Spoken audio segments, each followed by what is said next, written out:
Ja som si objednala balíček z Temu a idem vám ho ukázať. Ako prvú som videla takúto kozmetickú taštičku a môžete ju používať kľudne aj na pera.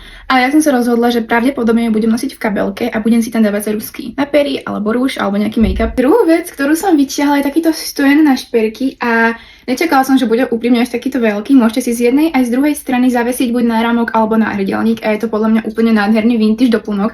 A na môj toaletný stolík to bude podľa mňa absolútne dokonale pasovať, vám to ešte ukážem. Ďalšou vecou budeme tak trošku nadväzovať a pozrite sa na to. Je to takáto lodička, ktorá slúži ako dekorácia a zároveň si tam môžete dať prstienky alebo náušničky. Na mojom kozmetickom stolíku spraví nádhernú dekoráciu. Ďalšia vec je štipec a takýto štipec sa zíde vždycky, pretože ja používam štipce počas celého dňa. Je tam teda aj takýto kamienkový nápis.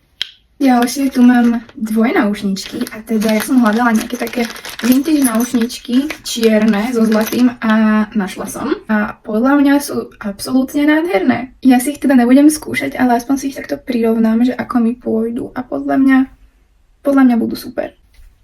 Mám tu ešte jedné náušničky a to teda čisto zlaté a podľa mňa sú tiež absolútne nádherné. Som rada, že som teda vybrala práve tieto a teda takto vám ich ukážem ešte detailnejšie. Wow. Pokračujeme vecou, ktorú ste už na mojom kanáli vidieť mohli, pretože som si ju už Temu objednávala a sú to teda takéto vešiaky na dvere. A teda konkrétne si tam môžete zavesiť župan. Županov mi nejak si k poslednú dobu len pribúda a županov som nakazila dokonca už aj Paliho. A keď už som spomínala tie župany, tak čo by tu bol haul bez županu? V takejto nádhernej modrej farbe a mám pocit, že to je dosť totožná farba, ktorú mám aj na sebe. I sa mi páčil, pretože má úplne nádherné rukávy a to teda takéto volánikové. Keď ho vyperiem, tak vám ho určite ukážem aj na mne, pretože je celý nejak si pokrčený, keďže bol v balíčku. Tak a poslednou vecou z tohto haulu bude takáto kabelka, ktorú, keď si odopnete vlastne tento pásik, môžete z nej mať kozmetickú taštičku, alebo ju môžete nosiť kľudne ako kabelku do ruky, kabelku vlastne cez plece, cez seba.